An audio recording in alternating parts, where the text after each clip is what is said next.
to turn things over to the Sheriff's Office. Good morning, it's Adam Ziska. I'm the patrol captain for the Minnehaha County Sheriff's Office, ZISHKA. We're looking forward to the start of the fair today. It runs through next Saturday.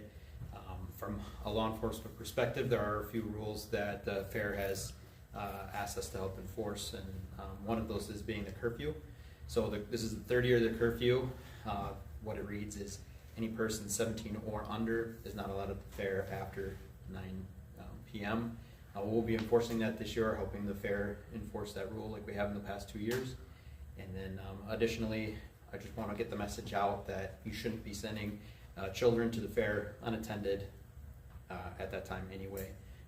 It really comes down to you maintaining control and responsibility of your child. If your child's involved in criminal activity, doesn't want to leave the fair when we ask them to, that could result in you having to come down and either get your child or further ramifications on the law enforcement end. But we're not anticipating that. Over the past 2 years, there's been a lot of voluntary compliance, and we're looking forward to that.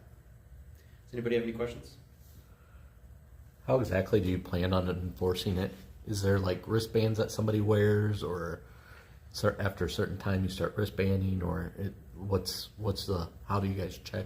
Yeah, so everybody that comes into the fair gets a wristband, and the wristband just basically shows that you paid an admission to be there. So if somebody's not wearing a wristband, that's really easy for us to see. The age requirement is a statutory deal there. That's a rule that they have. So if you're looking like you're under 17 or under, you might get talked to by us. If you provide us with an ID that proves it's wrong, you'll be allowed to continue at the fair. Otherwise, you'll need to find your parent or guardian and have them come and explain who you are and why you're there. You might be escorted off outside of the gates and not allowed re-entry if you're found to be there underage. Any other questions? Thank you very much. Thank you.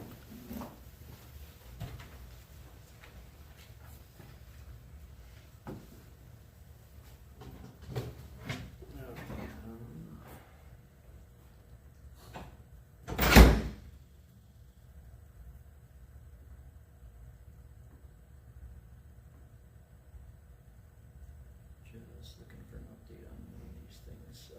Aggravated assaults, most of those are domestics. We did have one this morning.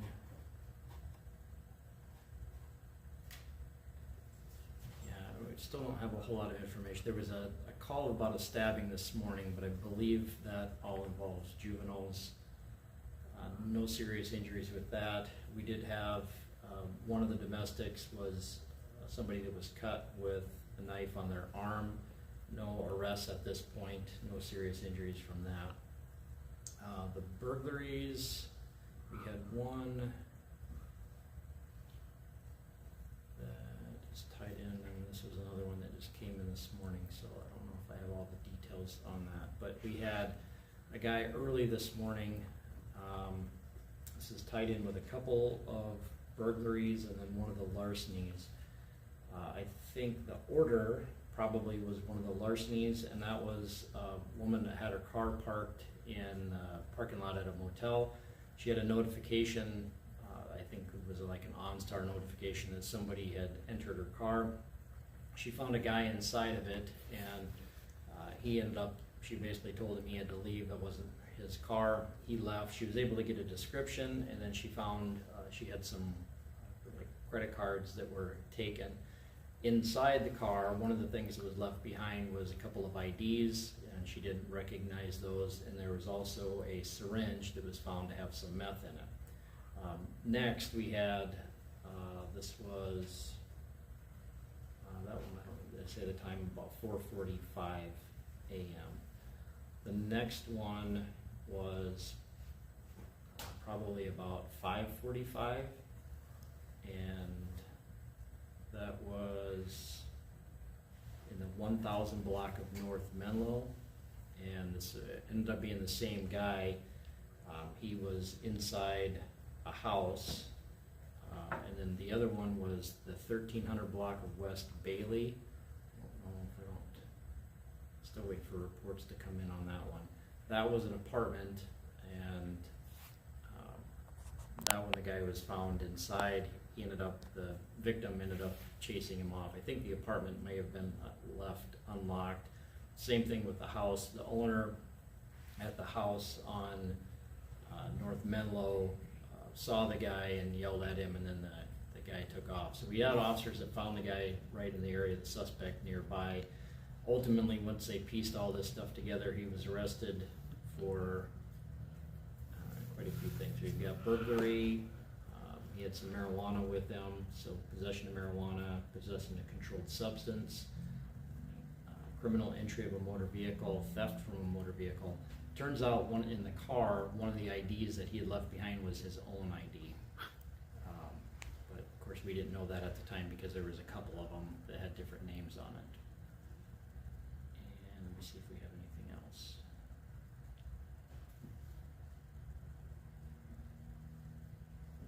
Second burglary charge as well, and then possession of stolen property. And do you want his name? Last is Brown, B-R-O-W-N. First is David, D-A-V-I-D. Middle is Jerome, J-E-R-O-M-E. He is 38 from Yankton, South Dakota. From what city? Yankton? And do you have a location on the motel? Yes, sorry, that was...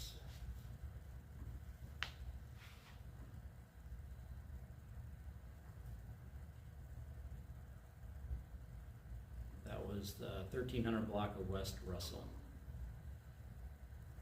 And do you know about what time it's found by officers? It was all right about that same time. Okay, so really just kind of over like that 1 hour time period, all of this Yeah, happened? let me see if this has a better time frame on it.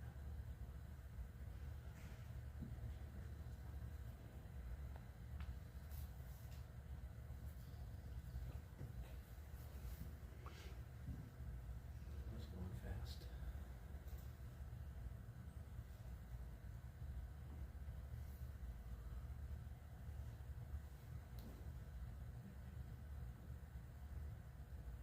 Yeah, I'd say, I mean, he was brought to jail by like 6:20, so it would have been a little bit before that, but so probably within that same time frame. And the last one I have, you said there was multiple IDs left in that first vehicle. Is there any reason to believe that whoever the owner of the other ID is in any way connected to these? I don't think so. I think probably, and this is just I guess a theory at this point, is that he probably stole that from somewhere else. Sure. That's typically what happens. A lot of the times people, if they find somebody has broke into their vehicle or the vehicle was left unlocked, sometimes they'll find credit cards or IDs that belong to other people. Typically that's what happens, is they stole it from one place and then it gets left behind in another place. It's pretty rare for criminals to leave behind their own ID. It happens though, and obviously it happened in this case as well.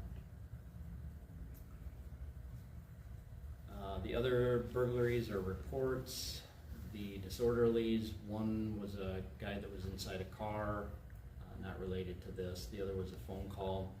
The embezzlement was a package that was missing from a business. Family disputes and offenses are all reports. The fight disturbance, that was related to one of the aggravated assaults. The frauds are all ID thefts, larcenies, mostly shopliftings. We did have a couple of unlocked cars. One of them had a gun taken from it. That's pretty much it. The narcotics are reports, same thing with the sex offenses. The weapons violation, that was essentially just a report, but that was a guy that was in possession of a gun that is probably not supposed to be in possession, but no arrest at this point. That's it, unless you guys have any. You know anything from Thursday morning about there's a police barricade up on 28th Street or something like that?